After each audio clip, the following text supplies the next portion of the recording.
Bonjour tout le monde et bienvenue à la table ronde sur les pratiques à haut impact en matière de santé numérique pour la planification familiale. Nous vous encourageons à participer activement à la discussion en apportant vos idées, vos expériences et vos perspectives importantes. Pour participer, veuillez utiliser la fonction « Lever la main » de Zoom ou partager vos commentaires ou questions dans le chat. Nous tenons à vous informer que la session est enregistrée.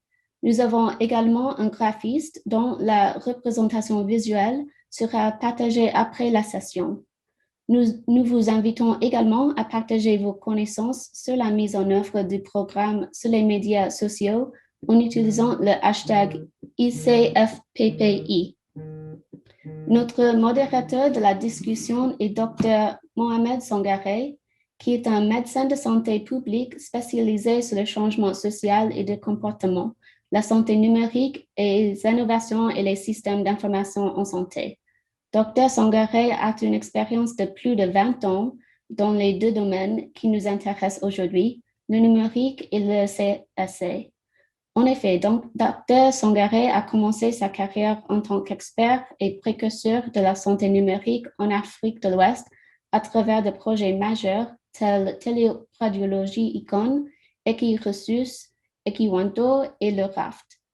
Il a été expert pour l'harmonisation des stratégies de télésanté de l'Union africaine et leader du groupe d'experts pour l'élaboration de la politique nationale de e-santé pour le Mali. Puis, il a été chef d'équipe des programmes de CSC du projet de communication pour la santé Kenya Jamoukan au Mali, chef de plusieurs autres projets de communication avec un focus réel sur les innovations sociales au niveau communautaire. Dr. Sangaré est actuellement conseiller régional de CSCPF pour les pays francophones d'Afrique de l'Ouest pour Breakthrough Action et il est basé à Dakar au Sénégal. Et maintenant, je passe la parole à Dr. Sangaré qui donnera un bref aperçu des pratiques à haut impact en matière de santé numérique pour le PF avant de lancer la discussion. Ok, merci Sophie pour cette introduction. Merci à nos participants et bienvenue. Et donc, comme annoncé, cette table ronde sur la mise en œuvre de programmes communautaires afin de discuter de la manière dont les pratiques de planification familiale à haut impact sont mises en œuvre dans les pays. Les discussions que nous aurons à faire vont approfondir sur ce qui fonctionne, sur ce qui ne fonctionne pas bien, sur les leçons apprises. Et plus tard, on aura l'occasion de partager des exemples de mise en œuvre sur le terrain, les succès et les défis rencontrés, y compris pendant ces périodes incertaines de COVID-19, ainsi que des recommandations et des conseils sur la mise à échelle. Nous allons donc discuter de pratiques à haut impact basées sur la santé numérique avec 3 exemples donc venant de 3 pays. Mais avant cela, je vais juste donner un bref aperçu de pratiques à haut impact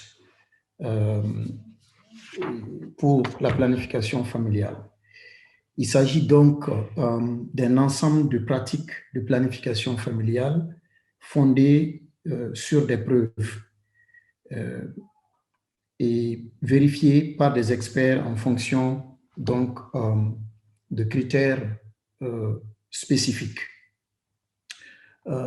Ces pratiques permettent, de par la manière dont leur simplicité de présentation aide donc les gestionnaires de programmes à se focaliser sur ce qui marche et de gagner donc en temps et en ressources au lieu de vouloir, on va dire, expérimenter beaucoup de choses. Il s'agit donc de ce qui est convenu scientifiquement et d'un point de vue programme. Slide. Alors, les pratiques à haut impact concernent un certain nombre de domaines thématiques, notamment l'environnement, la mise en œuvre d'un environnement favorable. Il s'agit de tout ce qui peut être d'obstacles ou qui peuvent affecter la capacité d'un individu à accéder aux informations, aux services de planification familiale. À l'heure actuelle, on a 6 pratiques identifiées que vous pourriez trouver sur le site web dédié que vous aurez un peu vers la fin. Le deuxième domaine thématique, c'est tout ce qui concerne les prestations de services. Il s'agit de l'amélioration de la disponibilité, de l'accessibilité ou de l'acceptabilité en termes de qualité de service de planification familiale. Et à ce niveau-là aussi, vous avez 6 pratiques que vous pouvez visiter et utiliser et adapter. Vous avez également un troisième domaine, le domaine de changement social et comportemental. Et les pratiques identifiées là influencent les connaissances, les croyances, les comportements et les normes sociales associées à la planification familiale. Vous avez actuellement 3 pratiques identifiées qui sont également en cours d'actualisation, c'est-à-dire qui ont été enrichies par d'autres expériences et qui font qu'on peut, on peut les améliorer. Le dernier domaine des pratiques à haut impact, dites d'amélioration, parce qu'il s'agit là, en fait, globalement de pratiques qui ne sont pas généralement des interventions autonomes et qui sont mises en œuvre parallèlement à d'autres pratiques à haut impact dans le but d'intensifier leur impact. Et diapo, s'il vous plaît. Ces améliorations permettent en fait d'identifier dans le domaine numérique 3 domaines d'application pour la santé numérique. Le premier domaine, c'est tout ce qui touche les systèmes. Et il s'agit de toutes ces applications, toutes ces procédures ou tous ces outils qui permettent d'améliorer la gestion de la logistique, qui permettent qu'on puisse avoir une meilleure vue des données, de mieux prendre des décisions basées sur les données, mais également de tout ce qui permet une amélioration de la capacité des prestataires, mais également de l'amélioration de l'efficacité, de la comptabilité, de la transparence.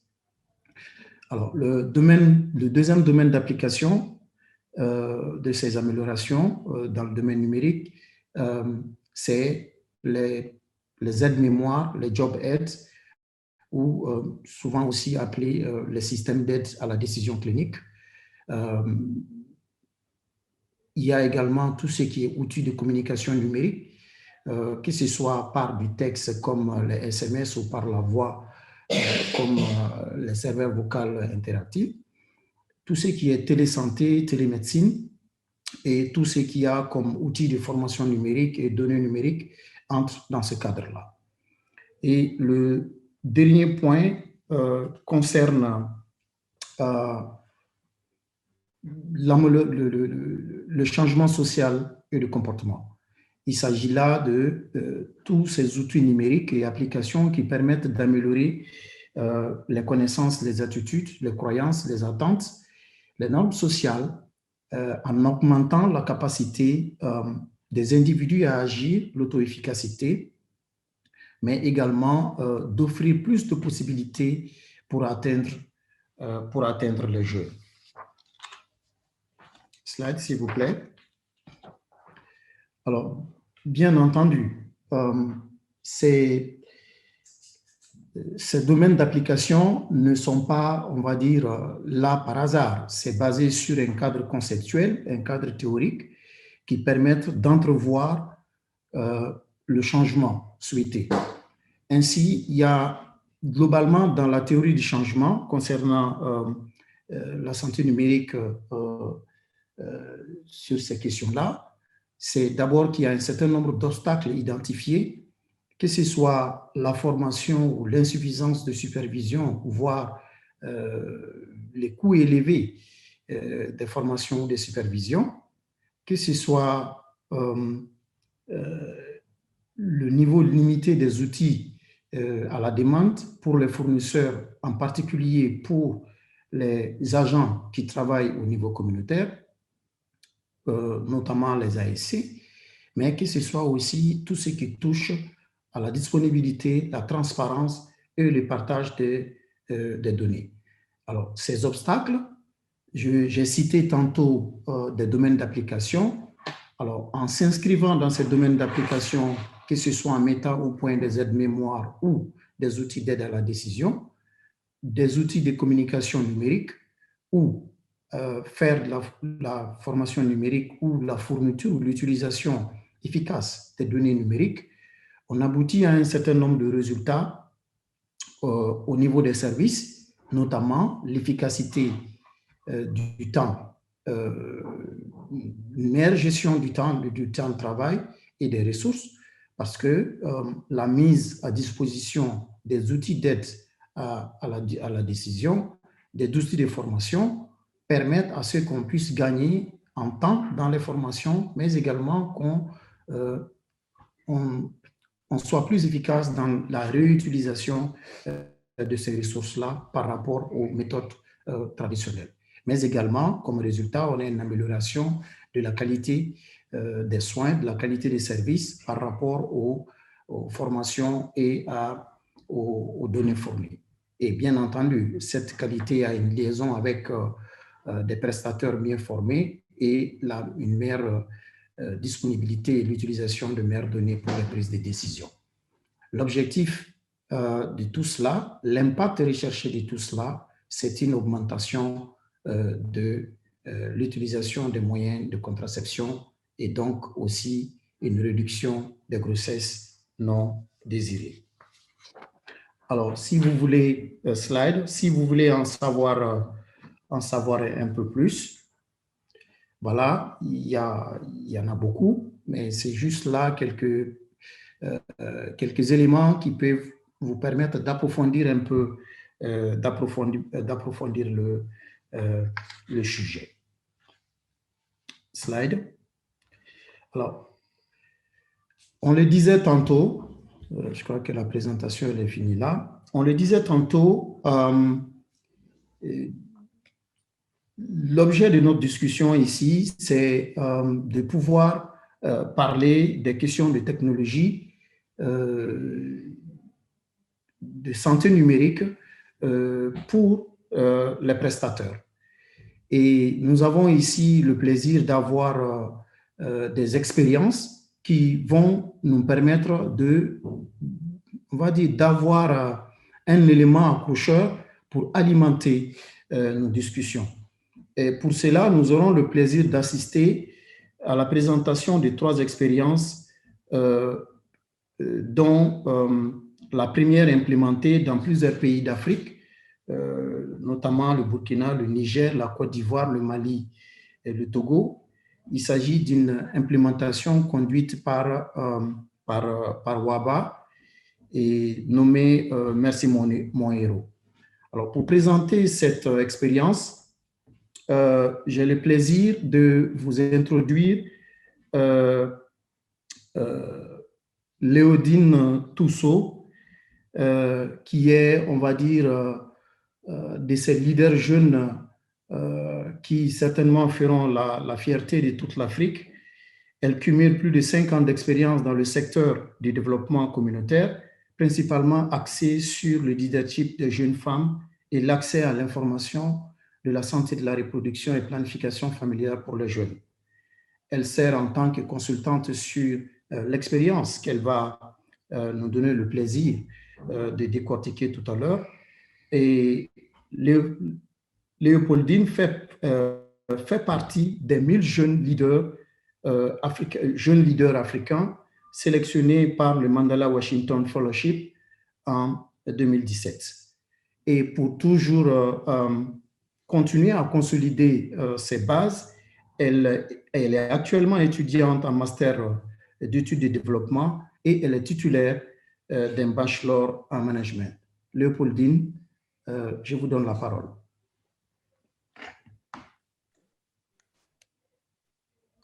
Alors, bonjour à tous.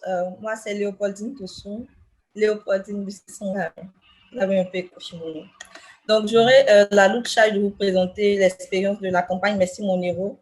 Donc, Merci Monero, qui est une campagne jeune qui a été créée par les jeunes et pour les jeunes et visant à encourager les alliés à soutenir la jeune génération lorsqu'ils traversent des moments difficiles concernant tout ce qui concerne la santé de la reproduction et la planification familiale, pour que les jeunes puissent avoir une vie sexuelle épanouie. Alors, qu'est-ce qu'un héros pour nous? Un héros pour nous, c'est toute personne adulte, parents, prestataires, leaders communautaires, autorités, qui aident les jeunes lorsqu'ils traversent ces moments difficiles, comme j'ai cité là-haut. Donc, à travers des vidéos témoignages de jeunes et de leurs alliés, donc Merci Monero travaille à briser les tabous autour de la santé de la reproduction et la planification familiale. Monsieur Sangaré a déjà énoncé quelques pays dans lesquels nous travaillons. Donc, je vais juste rapidement revenir. Nous travaillons majoritairement dans 8 pays: la Côte d'Ivoire, le Togo, le Niger, le Burkina, le Mali, la Guinée, la RDC, le Sénégal. Alors, pour pouvoir atteindre notre cible, nous utilisons 4 moyens: la communication digitale sur laquelle nous allons nous appesantir, la communication classique, donc nous utilisons les médias classiques, radio, télévision. Nous faisons aussi des diffusions dans des bus qui desservent les zones d'intervention du projet WABA et aussi des discussions communautaires. En ce qui concerne les objectifs de la campagne Merci Monero, je vais juste citer 3 objectifs qui sont prépondérants. Donc, augmenter l'empathie et la communication intergénérationnelle sur la santé de la reproduction et la planification familiale, influencer positivement les normes sociales et les tabous qui empêchent souvent les jeunes à avoir accès à tout ce qui est santé de la reproduction et contraception, et enfin, augmenter le nombre de jeunes utilisateurs des services de PF. Alors, nous utilisons trois réseaux sociaux: Facebook, Twitter et Instagram. Et donc, la campagne Merci Monero a commencé en novembre 2019. Et depuis novembre 2019, nous avons été confrontés à 3 grands défis majoritaires. Donc, premièrement, la difficulté de créer plus de discussions. En second lieu, tout ce qui est tabou lié aux normes, les tabous et les normes qui persistent. Parce que nous avons remarqué que bien que les jeunes et les alliés aient de très belles histoires qui peuvent inspirer d'autres jeunes et d'autres personnes à devenir des héros, ils ont un peu des difficultés ou une certaine réticence à partager leur histoire avec d'autres personnes. Et notre troisième challenge dont nous faisons face est un problème lié au genre, parce que nous avons malheureusement plus d'hommes que de femmes parmi nos abonnés. En termes de succès,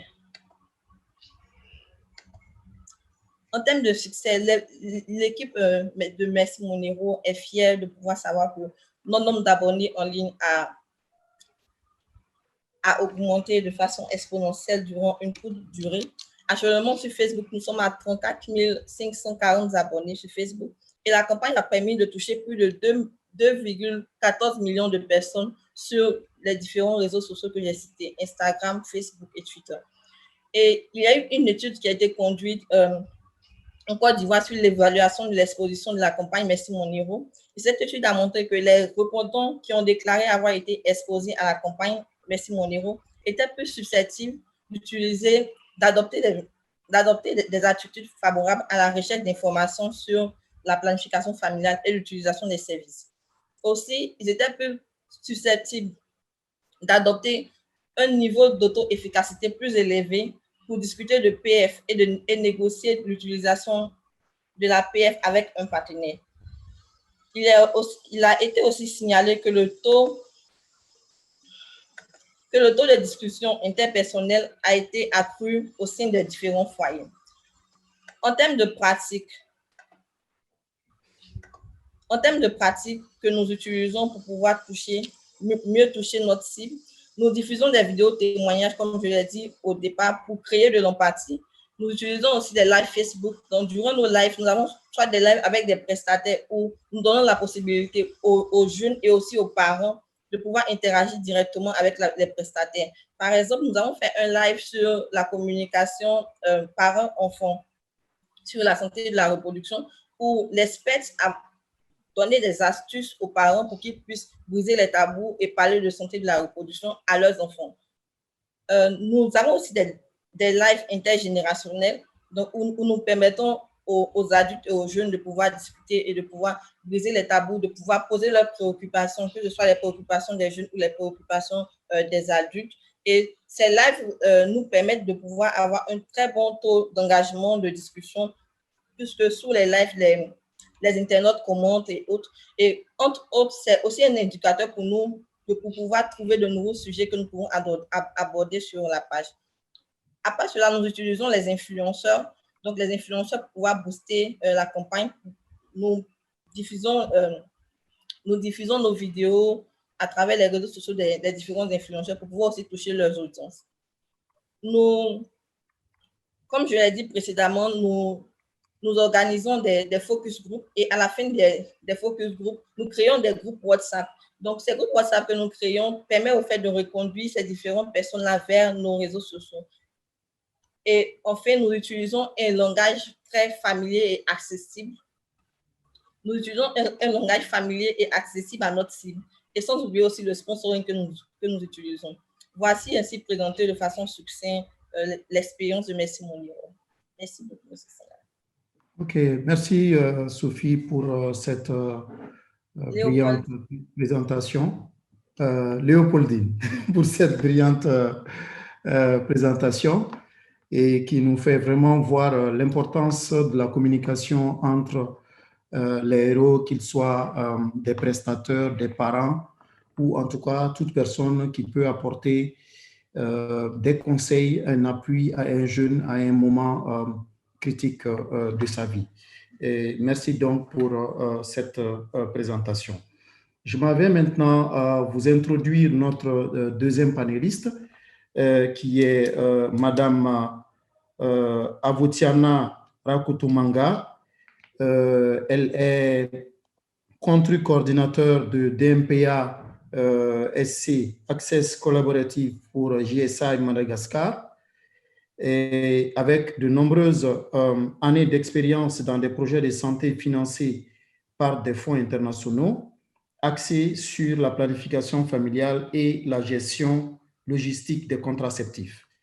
Dans son travail de promotion de la sécurité contraceptive, elle a mis en avant les meilleures pratiques et a assuré la coordination du comité national de sécurisation des produits de santé de la reproduction en collaboration avec le ministère de la Santé et d'autres parties prenantes clés.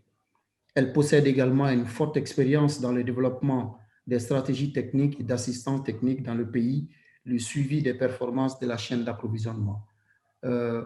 Avotiana, à vous la parole.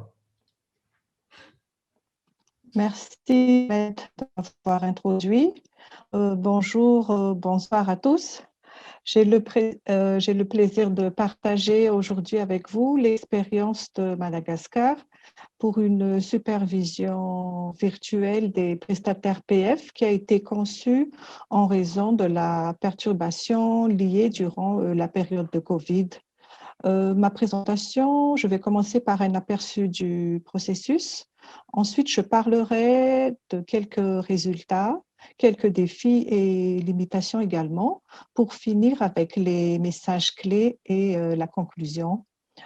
Avant le confinement, l'orientation des formations sanitaires durant la revue mensuelle, on leur a donné une formation sur injection pendant une durée de 3 heures. Et ensuite, à leur retour dans leur formation sanitaire, ils ont assuré la formation de leurs prestataires de services en se référant sur JobAid, auto-injection, et par diffusion à plusieurs exemplaires également de ces supports en outils de gestion également. Et malheureusement, à cause du Covid, la composante supervision qui faisait partie du concept qu'on a mis en place pour introduire l'auto-injection.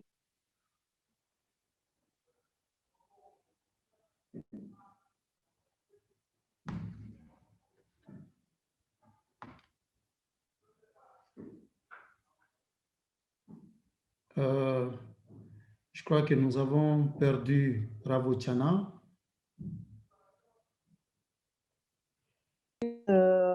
Auprès de vous tous. Donc, dans la période de Covid, est-ce que vous m'entendez? Oui, on vous entend. Je peux Continuez. continuer? Oui, Oui. allez-y. Oui, merci, excusez-moi. Je disais que pendant la période de Covid, par rapport à la restrictions sanitaires, nous n'avons pas pu effectuer la supervision sur terrain de nos prestataires PF à cause de l'interdiction de se déplacer. Donc, du coup, avec le ministère de la Santé, Access Collaborative a développé cette approche de supervision virtuelle pour boucler donc le processus de la mise en œuvre phase 1 de l'auto-injection à Madagascar. Et en quoi consistait l'approche virtuelle que nous avons développée? Donc, en premier lieu, nous avons organisé un atelier virtuel en Zoom qui regroupait les superviseurs des districts pour leur former par rapport à cette nouvelle méthodologie, cette approche de supervision virtuelle, ainsi que l'utilisation des outils développés justement à ce propos. Et la deuxième étape consistait à la supervision proprement dite des prestataires PF qui se faisaient par téléphone et effectuée par les superviseurs de district. Et comment nous avons organisé alors ces supervisions par téléphone?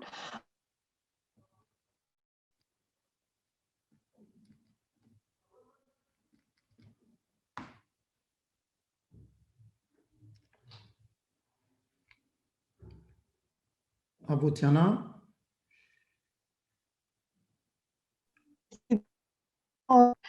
Excuse, mais avant, Oui. ça ne coupait pas du tout, mais lorsque je parlais, ça ne passe pas très bien la Ça va aller. communication, il me semble. Donc, je continuais. La supervision, en quoi consistait alors cette supervision?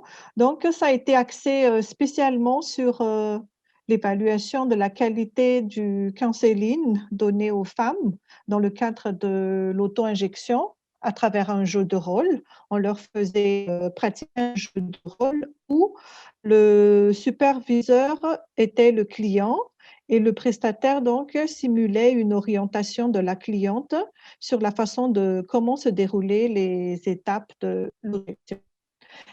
Par la même occasion, ça a été également une opportunité pour les superviseurs d'évaluer sur d'autres sujets concernant le planning familial en général, sur la qualité des services de PF en général.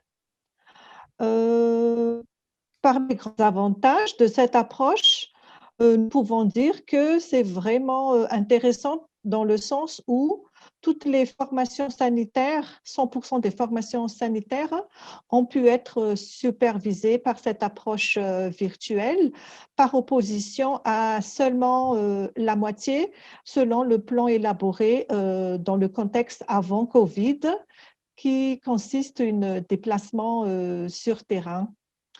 Et cette supervision a permis également la continuité des services, les activités, aussi bien pour les superviseurs que les prestataires durant cette période difficile de Covid. Et de plus, les acteurs impliqués dans cette activité ont géré efficacement aussi leur temps de travail. La durée octroyée pour cette supervision s'est allée sur 2 semaines successives des états libres de planifier cette supervision avec le prestataire. Comme principaux résultats, je vais partager un peu avec vous quelques éléments, comme quoi 78% ou même plus des prestataires qui ont été supervisés donc, ont pu aborder avec au moins 5 éléments clés qu'on leur a demandé durant cette supervision, ce qui est clé sur aussi 91% des stars ont demandé à ce que ont affirmé que à chaque occasion, la présentation de l'auto-injection a été toujours présentée aux femmes. Et ensuite, 84% des prestataires ont recommandé aux clients qui ont été intéressés par l'auto-injection de poursuivre avec la séance de counseling. Donc, en général, tous les thèmes que nous avons parcourus pendant cette supervision virtuelle nous ont donné des bons résultats dans le sens où nos résultats étaient aux alentours de 80% de satisfaction. Mais néanmoins, il y a certains sujets comme la gestion des défis de stockage à la maison, ça reste toujours un défi et ça mérite d'être plus renforcé à l'occasion. Maintenant, je vais partager très rapidement quelques défis et limitations que nous avons rencontrés durant la réalisation de cette supervision virtuelle. C'est vrai que la connectivité et l'alimentation électrique dans certains endroits ont été assez difficiles, mais quand même, nous avons pu organiser jusqu'à la fin la conduite des supervisions des prestataires. Ensuite, lorsque l'appel au téléphone, parce que ça se passe au téléphone, donc la supervision, et lorsque ça coïncide avec la visite des clients, même si ça a été déjà bien programmé à l'avance avec les superviseurs, certains clients pensent que pourquoi le prestataire passe leur temps au téléphone au lieu de s'occuper des clients. Donc, cet aspect-là aussi, ça a été mentionné. Ensuite, comme message clé et conclusion de cette approche, donc, nous pouvons déduire que malgré les problèmes de réseau que nous avons rencontrés, comme j'ai mentionné auparavant, 100% des formations sanitaires ont pu être supervisées contre 40 à 60% seulement si c'était une supervision sur terrain, comme ce qui a été planifié avant le contexte COVID. Cette approche fait gagner du temps aux superviseurs, comme j'ai développé auparavant, comme ça se passe dans leur lieu de travail même, et puis ça s'est étalé sur 2 semaines. Et ensuite, c'est une bonne alternative rentable lorsque les déplacements et aussi le budget sont limités. Mais nous pouvons affirmer alors que cette supervision virtuelle est faisable, même dans des environnements à faible technologie. Et les superviseurs ont pu avoir une performance de l'ensemble de leurs prestataires. Cependant, il reste difficile quand même de connaître exactement les compétences du prestataire dans une conversation simulée au téléphone, ainsi comme étape recommandée suite à la supervision virtuelle serait de descendre sur terrain pour une observation clinique en personne et basée sur les résultats de cette supervision virtuelle, justement. Depuis le mois de novembre, nous avons organisé des supervisions focalisées sur les priorités par rapport à ces résultats-là et ces districts sont en train encore de poursuivre dans ce sens pour confirmer vraiment la compétence des prestataires.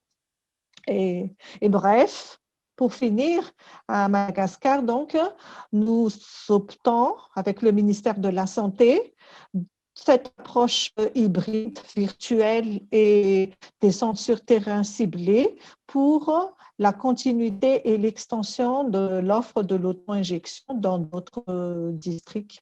Okay. Voilà ce que je peux partager avec vous aujourd'hui. Merci de votre attention. Ok, merci beaucoup Ravutiana pour cette présentation qui effectivement montre, avec tous les challenges que pose la COVID-19, qu'il y a différentes solutions qui sont envisageables pour permettre à ce qu'on puisse continuer à faire la supervision, donc améliorer la qualité des services des prestataires, malgré tous les challenges de connexion ou autres que cela peut engendrer. Merci beaucoup d'avoir partagé cette belle expérience avec nos chers participants. Alors, je vais temporairement quitter mon chapeau de modérateur pour vous parler brièvement de l'expérience du Mali sur une application appelée Ecolosi. Mais juste avant cela, je voudrais juste inviter les panélistes à partager dans le chat les liens possibles qu'ils peuvent partager avec les participants afin que plus tard ils puissent mieux se documenter ou mieux connaître les expériences, et que également si vous participants vous avez des questions, vous pouvez continuer donc à les poser dans le chat, et également rappeler qu'il y a une prise de notes qui se fait derrière cette conversation et qu'elle est aussi enregistrée. Plus tard, elle serait partagée avec vous. Donc, pour revenir à l'application Icône, bon, globalement, un peu partout, on va dire en Afrique, particulièrement en Afrique de l'Ouest, les jeunes entrent un peu tôt dans la vie féconde. Par exemple, au Mali, 39% étaient déjà entrés dans leur vie féconde au moment où on décidait de faire quelque chose, et 33% avaient déjà au moins un enfant, et d'autres aspects comme une faiblesse du niveau de connaissance des jeunes sur des questions critiques comme par exemple la gestion du cycle menstruel. Jusqu'à 69% des jeunes filles au lycée à l'époque n'avaient pas une grande connaissance de comment est-ce que cela se passe. En fait, ça soulève beaucoup de questions, et notamment également comment aider les parents à éduquer sexuellement leurs enfants tout en respectant les barrières sociales que ce thème impose. Et je suis tout heureux de voir une initiative comme Merci Mon Héros qui s'attaque à ce type de problème. Alors, il y avait toute une série de questions, et donc pour pouvoir faire face à ces questions dans le processus, on a donc invité les jeunes à donc nous parler de la manière dont ils s'informent, d'où ils ont des informations, comment est-ce qu'ils ont les informations, qu'est-ce qui manque dans ces informations, etc. Et à partir de là-bas, l'idée de faire une application a jailli. Et donc, nous avons dès le début décidé de donner carrément le lead aux jeunes, et de ce fait, ils ont exprimé le besoin, ils ont fait le design des fonctions de cette application, à quoi ça doit ressembler. On a confié le développement à une jeune équipe d'ingénieurs, et une fois que l'application a été développée, des associations de jeunes l'ont prétestée. C'est également ces associations qui ont fait la promotion, qui ont fait l'implémentation de l'application. Et nous, à l'époque, en tant que projet, nous avons fait le suivi avec les jeunes. L'application en elle-même contient un certain nombre de fonctionnalités. Ecolosi, c'est un mot en langue locale bamanankan qui signifie « prends soin de toi, sois prudent, prends soin de ta vie », comme la chanson l'indiquait tout à l'heure. Alors, en termes de fonctionnalités, vous avez une fonctionnalité pour gérer le cycle menstruel avec des systèmes d'alerte. Également, vous avez un livret d'informations clés de santé de la reproduction jeune et adolescent qui est décliné en version audio pour ceux qui n'ont pas été à l'école. Vous avez un dictionnaire SR, vous avez une fonction qui permet de localiser où est-ce qu'on peut avoir des services de santé de la reproduction pour les jeunes. Vous avez des vidéos éducatives, un forum de discussion, mais également un endroit de chat en direct qui se nommait « J'ai une question ». Mais vous aviez aussi un élément qu'on appelait la composante SBCCC, qui était en fait un test de connaissances, d'attitude et de comportement. En termes de résultats, on a environ 21 000, un peu plus de 21 000 utilisateurs de l'application. Et ce qui est intéressant, c'est que 34% de ces utilisateurs-là venaient des régions, ce qui faisait comprendre que intégrer une version audio avait une importance. Et le livret de santé de la reproduction, on en a distribué une quarantaine en copie dure. Et les versions audio des différents éléments qui se trouvent dans ce livret, a été écouté plus de 2000 fois. Et également, on a développé des cartes d'évaluation des risques et d'attitude et de comportement. Dès le début, on avait le besoin de pouvoir pérenniser l'application. Donc, d'un point de vue technique, on a pensé très tôt à des technologies très simples et open source. Et d'un point de vue opérationnel, à une mise à jour qui est très facile à faire et qui ne demande pas de compétences particulières. Et on a axé cette stratégie de pérennisation sur les jeunes et sur les privés. Sur les jeunes, c'est ce qui permet aujourd'hui que cette application est prise en charge par une association de jeunes sur fonds propres. Et j'aurais en fait voulu que ce soit eux qui allaient faire cette présentation, mais le temps ne le permettait pas. Et également, la contribution du secteur privé a permis à ce qu'au jour d'aujourd'hui, ils sont toujours là pour maintenir, assurer la maintenance de l'application, même s'il n'y a pas de financement derrière. Alors, bien entendu, la stratégie de communication, il fallait produire beaucoup de données pour mieux comprendre comment est-ce que ça roule. Et également, une évaluation a été faite pour mieux apprécier. En termes de défis, c'était la technologie après les idées et les problèmes. C'est-à-dire que comment faire comprendre aux gens, il faut penser aux problèmes d'abord avant de penser aux technologies. C'est un outil, un moyen pour régler un problème, mais il faut que le problème il soit suffisamment pensé. Également, en termes de défis, c'est comment tenir compte de ceux qui ne savent ni lire ni écrire pour faire bénéficier ceux-là de ce type de technologie. Mais également l'implication de la partie gouvernementale, l'implication du secteur privé pour leur contribution dans la pérennisation, mais également convaincre toutes les parties prenantes de laisser le leadership aux jeunes. Alors, en termes de recommandations fortes, c'est quand on bâtit les outils pour les jeunes, il vaut mieux les mettre avant, pendant et après, d'avoir des considérations éthiques et d'orienter ce type de projets applicatifs sur et par la recherche. Une question que nous aimerions quand même approfondir, par exemple, c'est comment mesurer les connaissances, les attitudes et les comportements via les outils numériques de façon instantanée afin de mieux personnaliser les besoins d'information, de mieux cibler les attitudes et les comportements. Alors, j'ai essayé de ramasser le plus vite que je peux pour que nous puissions un peu revenir dans le temps qui excède, sur lequel on a un tout petit peu excédé. Donc, voilà un peu en somme l'application Ecology, mais également les trois autres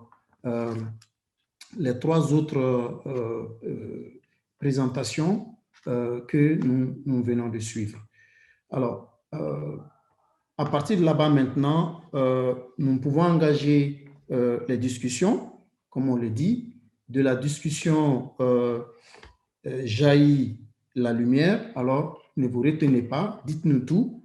Qu'avez-vous pensé de tout ce que vous venez d'entendre? Encore une fois, vous pouvez poser vos questions dans le chat et on tentera dans la mesure du possible d'en répondre ou simplement partagez-nous vos expériences, partagez-nous ce que vous savez de l'application de ces pratiques à haut impact dans le domaine de la santé numérique pour la planification familiale.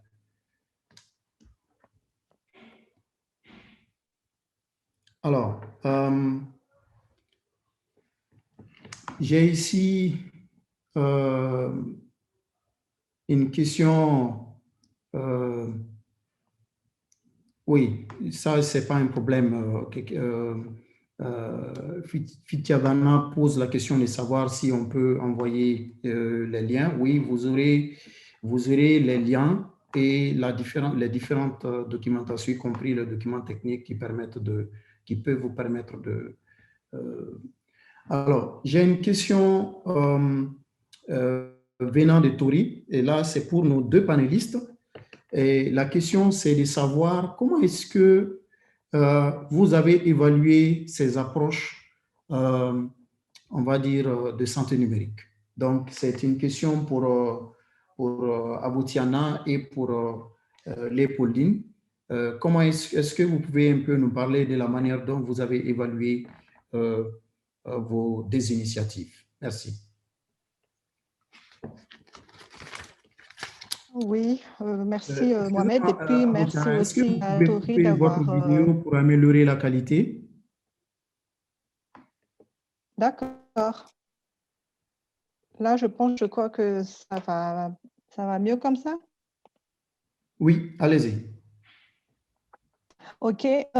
Oui, par rapport à la question de Tori, à l'heure actuelle, on n'a pas fait d'évaluation vraiment formelle, mais d'après ce que nous avons vécu et ce que nous avons constaté donc à l'issue de cette supervision virtuelle, notamment pour Madagascar, nous avons utilisé spécialement l'Internet en utilisant l'application Zoom, comme j'ai mentionné, et puis local par téléphone et l'utilisation des SMS et WhatsApp pour ceux qui ont l'accès à WhatsApp. Donc, ça a été vraiment une grande première pour nos prestataires parce que avant cette pratique de supervision virtuelle, il n'y avait pas encore vraiment une activité de telle sorte à Madagascar. Donc, ça leur a permis, à part d'approfondir l'aspect santé, ils ont pu faire un lien avec la technologie qui ont été mises à disposition. Donc, ça leur a vraiment aidé dans la réalisation de leur travail lorsque nous avons mentionné que ils ont pu gérer tant de travail plus que la supervision qui occupait beaucoup de leur temps, comme ils avaient 2 semaines à l'organiser. Donc, ça a été très réussi. Mais toujours est-il, par rapport à la supervision en personne, ça ne remplace pas entièrement la supervision en personne, mais comme conclusion, comme j'ai présenté, Madagascar, à travers le ministère de la Santé, donc, ont opté pour utiliser donc, les deux approches en complémentarité. Premièrement, faire la supervision virtuelle qui va couvrir toutes les formations sanitaires, même ceux qui se trouvent enclavés dans les zones difficilement d'accès. Et en deuxième lieu, avec une supervision plus focalisée par rapport aux résultats. Donc voilà, ça a été un succès donc, pour nous, cette expérience de mise en pratique de la santé numérique. OK. Merci beaucoup, Raboutiana. Léopoldine?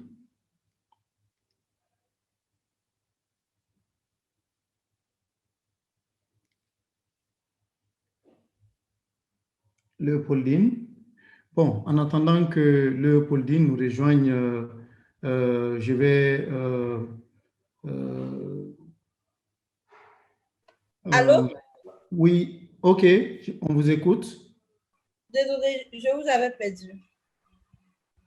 Donc, au niveau de Merci Monero, comme je l'ai dit, il y a eu une enquête qui est en cours. Donc, les résultats que j'avais dit, ce sont des résultats préliminaires de l'enquête. Donc, une enquête sur terrain qui s'est tenue où on a interrogé les jeunes et les alliés en majorité. Et en fonction des personnes qui étaient exposées au fait à la campagne, on a essayé de voir si la campagne permettrait d'atteindre éventuellement nos résultats. Donc, au-delà de ça, nous avons aussi le social listening que nous utilisons de façon hebdomadaire. Donc, ils nous fournissent les rapports de nos différents, de l'utilisation de nos réseaux sociaux. Donc, les points forts, les points améliorés et les sujets sur lesquels nous devons nous appesantir dans le futur. OK. D'accord. Merci, Léopoldine, pour cette réponse. Alors, il y a une question venant de Benoît, mais juste avant ça, je vais juste donner 2 points pour ce qui est des e-Colossi. Alors, l'évaluation des e-Colossi, c'était en 2 temps. Il y a d'abord une première évaluation qui est faite directement à travers le back-office de l'application. Donc, ça permet de savoir qui se connecte à quoi, qui écoute quel élément, quels sont les éléments populaires, quels sont les éléments non populaires, la segmentation des personnes et également une appréciation de leur niveau de connaissance et attitude. Et en fonction de cela, on essayait d'ajuster les messages qu'on les envoyait automatiquement. Mais à la fin du projet, il y a une évaluation globale de l'application qui a aussi donné un certain nombre d'indications et qui peuvent aussi être partagées pour d'autres exploitations futures. Donc, il y a Benoît de Kalassa, de l'UNAPIE, qui pose la question de savoir si nos panélistes peuvent aller un peu vite, de savoir est-ce que dans vos pays, vous avez connaissance d'une stratégie nationale de santé numérique? C'est juste si vous le savez. Est-ce que dans vos pays, vous savez s'il y a une stratégie nationale de santé numérique? Je réponds directement pour le Mali, oui.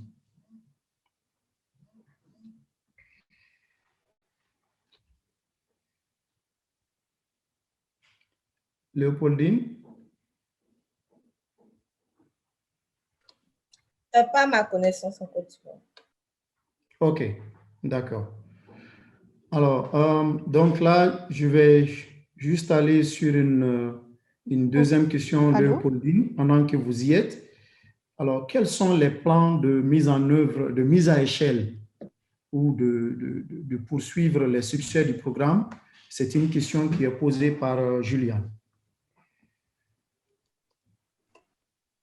Ok, donc déjà au niveau du Merci Mon Euro, je peux dire qu'on a commencé avec les pays WABA, donc les 4 pays WABA, et jusqu'à présent, on les a étendus à des pays qui ne font pas partie du projet WABA. Donc, ce qu'on est en train de faire, c'est qu'actuellement, on a commencé des activités en Guinée, en RDC, comme j'ai dit. Bientôt, on commencera les activités au Sénégal. Donc, pour l'heure, c'est sur ces pays-là que nous voulons accentuer au fait nos actions. Merci. OK. Alors, pour Benoît, il y a Ravutiana qui vient de donner une réponse par rapport à la stratégie dans le chatbot box. Alors, une autre question pour nos panélistes. Si vous devriez vraiment, de façon très succincte, si vous devriez donner quelques conseils clés à un partenaire qui cherche à reproduire ce que vous avez fait, qu'est-ce que vous l'aurez dit, on va dire, de façon vraiment très succincte? Qu'est-ce que vous aurez à lui dire comme conseil?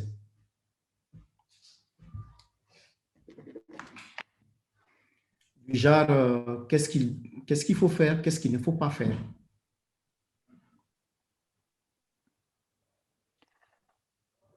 Je vais me lancer pour Madagascar par rapport à nos expériences. Donc, j'encourage les partenaires ou bien les acteurs dans la santé, surtout en ce moment avec le contexte COVID, dans la mesure du possible, d'explorer cette approche virtuelle. C'est pas forcément ça, mais il y a d'autres moyens. Mais après, il faut suivre de près ceux qui ont vraiment besoin de plus approfondir la suite lorsque la situation revient à la normale. Et en plus, cette approche est vraiment duplicable et ça ne coûte pas grand-chose. Alors, en global, la compétence prestataire. Merci. Ok. Moi, à mon niveau, je dirais déjà qu'il faudra se baser sur l'approche Human-Centered Design pour pouvoir identifier les besoins et donc créer le prototype. Au-delà de ça, il faudra aussi prendre en compte les contextes dans les différents pays. Par exemple, Messi Monero, on a des cas où on est obligé de traduire les vidéos en langue locale pour permettre à tout le monde de pouvoir comprendre au fait la langue. Donc, en fonction des différents contextes, il y aura des stratégies qui seront adoptées. Et c'est surtout d'utiliser une approche qui est basée sur l'être humain. Donc, en fonction de ça, il faudrait bien trouver la bonne stratégie. Ok, d'accord. Merci. Pour cela, je voudrais aussi ajouter l'importance de pouvoir mener des activités sur le terrain parce que malheureusement, sous nos cieux, le taux de pénétration d'Internet demeure encore assez bas. Pouvoir toucher plus de personnes. D'accord. Ok. Merci beaucoup pour ces réponses. Je voudrais maintenant inviter juste pour, on va dire, 2 minutes. Il semble que Bizal devait faire une présentation. C'est une information que je n'avais pas vraiment, mais je voudrais quand même lui donner la possibilité en 2 minutes de pouvoir juste partager rapidement ce qu'elle voulait partager avec nous, mais vraiment de façon très, très, très, très rapide pour ne pas que nous débordons sur le temps prévu. Merci. Merci beaucoup. C'est Dr Isa Lebibiche de la RDC. Je suis la coordonnatrice pays de l'Access collaborative. Je travaille avec Pathfinder. Je voulais partager l'expérience sur la formation des prestataires, la formation en ligne, les e-learning, dans le cadre de la pandémie à COVID-19. Alors, dans le cadre de la mise à échelle du DMPA sous-cutané, les pays avaient bénéficié des fonds d'opportunités catalytiques, des fonds de Bill et Melinda Gates gérés par CHAI pour former, donc faire des formations en cascade pour l'auto-injection du DMPA sous-cutané. Et Pathfinder devait aider les programmes nationaux à conduire ces formations. Donc, cela devait se dérouler entre mars et septembre 2020. Malheureusement, en mi-mars, il y a eu la pandémie à COVID-19 et cela a nécessité la suspension des activités. Et alors, Pathfinder a réagi en adaptant les activités à l'environnement opérationnel changeant en raison de cette pandémie. Ainsi, des approches de formation innovantes avaient été mises en œuvre. Comme approche, nous avons initié la formation en ligne des cadres provinciaux parce que les voyages avaient été suspendus. On pouvait pas, bien qu'on avait déjà formé les cadres nationaux, alors pour qu'ils initient la formation au niveau provincial, comme il n'y avait plus de voyages, alors nous avons initié la formation en ligne des cadres provinciaux directement. Et ce sont eux qui se sont occupés de la suite des cascades dont ils ont initié la cascade au niveau provincial et ont atteint les zones de santé. À leur tour, les zones de santé ont formé les prestataires cliniques. Et ensuite, la formation s'est déroulée dans les réunions des DPES avec les quelques cadres des DPES qui étaient formés en ligne et qui ont transmis la formation à leurs pairs. Et ensuite, la cascade a continué. Nous avons ainsi formé 115 cadres au niveau provincial, au niveau de la DPS, et 1298 membres de des équipes cadres des zones de santé, donc les formateurs au niveau de la zone de santé, avec au finish 4212 prestataires cliniques qui sont maintenant capables d'orienter les clientes qui désirent s'auto-injecter pour les DMPA sous-cutanés. Toutes ces formations ont couvert les 245 zones de santé sur les 260 prévues, dont 13 provinces ciblées sur les 26 au total. Alors, comme défi, il y avait le problème d'approvisionnement en DMPA sous-cutané parce qu'il y avait des zones qui n'avaient pas des disponibilités en DMPA sous-cutané, donc c'était difficile de planifier les formations à ces niveaux. Il y a ces problèmes d'instabilité du courant électrique et même d'instabilité des formations, des connexions, pardon, qui a fait que même la formation en ligne prévue pour moins d'une heure s'est allée en jours par rapport à la disponibilité des formations, de la connexion. Il y a eu des problèmes de supervision pour dans les suivis post-formation parce que les déplacements étaient limités. Et nous avons aussi comme défi l'intégration des indicateurs de l'auto-injection dans les circuits de l'information sanitaire nationale parce que les informations par rapport à l'auto-injection des DMPA sous-cutanés ne sont pas encore reprises dans les systèmes nationaux. Donc, tout ce que nous faisons comme travail ne remonte pas et nous ne savons pas jusqu'à ce jour les renseigner. Alors, comme élément de succès, nous avons su intégrer l'auto-injection dans les formations sanitaires nationales et puis la méthodologie adoptée par rapport à la COVID-19 semble ne pas avoir affecté significativement les délais du projet. Ainsi, nous avons quand même atteint nos objectifs malgré la pandémie. Merci beaucoup. Ouais, donc, merci. Désolé de vous presser comme ça. Et nous voici un peu plus ou moins, on va dire, à la fin de la présentation par les panélistes. Et pour un peu les notes de fin, chers participants, chers panélistes, donc permettez-moi de vous introduire un grand monsieur. Comme on le dit souvent, s'il était un monument, ses fondations seront basées en partie sur un PhD en économie obtenu à Sciences Po et les élévations en partie faites par un parcours élogant passant par l'Organisation internationale du travail, l'Institut des économies publiques Dakar. Il a enseigné à l'université de Kinshasa. Il est également une personne clé sur le plaidoyer pour l'ICPD. Il a une grosse expérience internationale avec l'UNFPA allant de représentants pays au niveau régional. Aujourd'hui, il est le directeur de la division technique de cette prestigieuse organisation onusienne. Et notre monument, chers panélistes, chers participants, je l'ai nommé ici M. Benoît Kalassa, qui va nous faire le plaisir donc de nous donner les notes de conclusion de cette réunion. Monsieur Benoît, s'il vous plaît. Mohamed, merci beaucoup. Je pense que ça, c'est une présentation très flatteuse pour moi.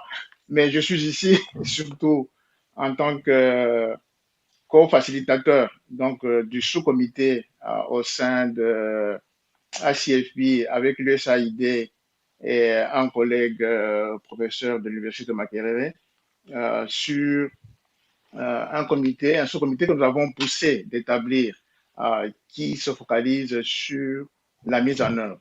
Et la mise en œuvre, c'est quoi? C'est ce à quoi nous venons d'assister, c'est avoir des chercheurs, des praticiens de santé qui sont sur le terrain comme Léopoldine, Aviotiana, toi-même Mohamed et puis Bibiche que nous venons d'entendre pour pouvoir établir une plateforme à laquelle vous partagez les expériences de ce qui marche, ce qui ne marche pas et pourquoi, quels sont les défis que vous rencontrez et avoir cette possibilité de pouvoir apporter à l'échelle et d'apprendre les uns des autres. Je pense que ça, c'est une composante qui nous manquait dans le forum de ACFP et nous pensions que à travers ce forum virtuel que nous avons aujourd'hui et demain, de permettre à ceux qui n'ont pas la possibilité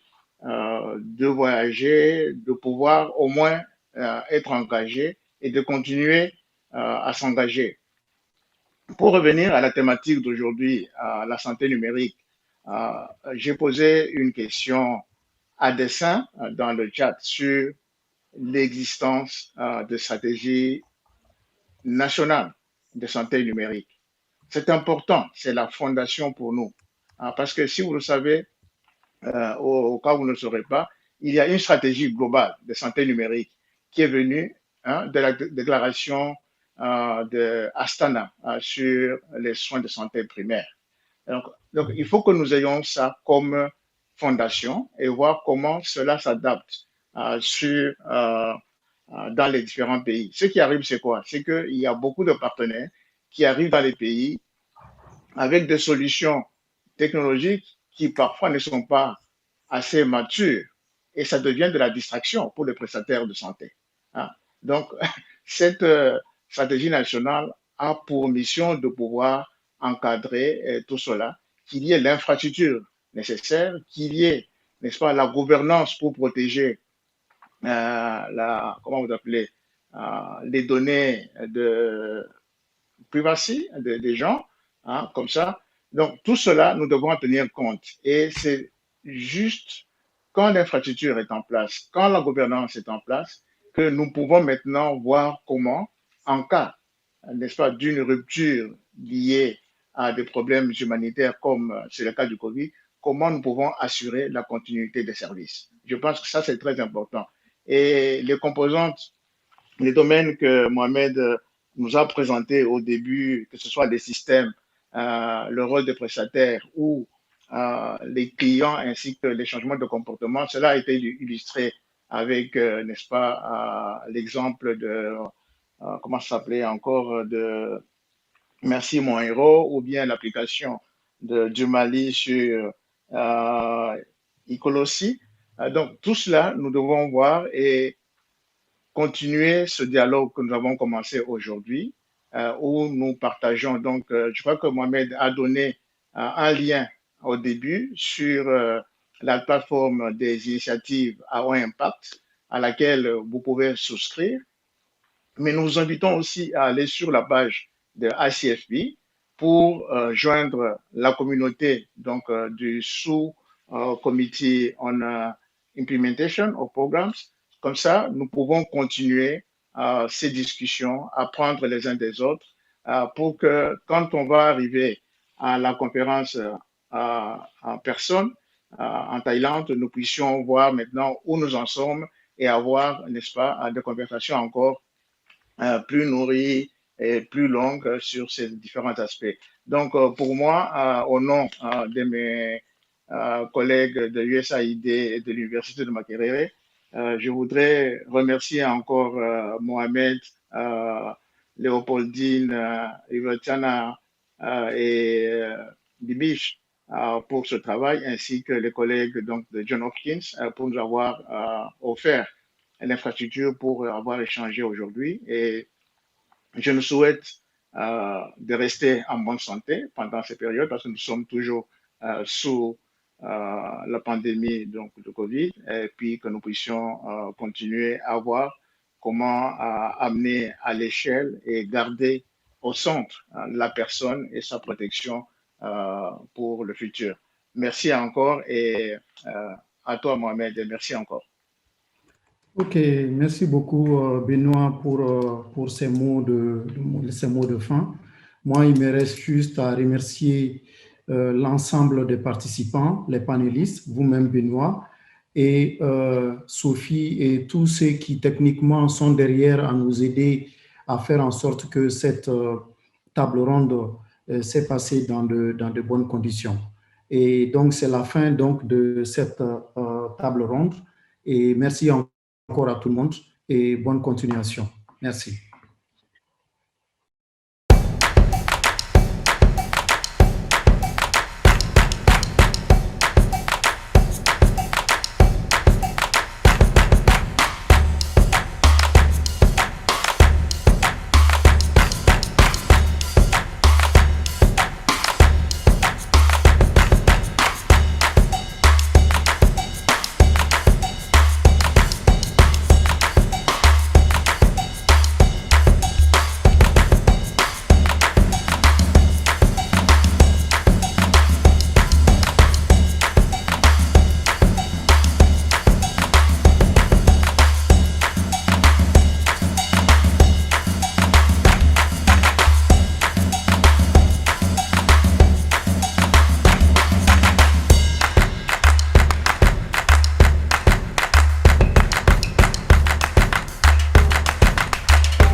bright and morning stars with the power to be seen across the world. We're not the future, we're the present. Invest in us and you will see the world is changing. Because our bodies and the future we hold it. We want for you to see that everybody can win. Could it be it?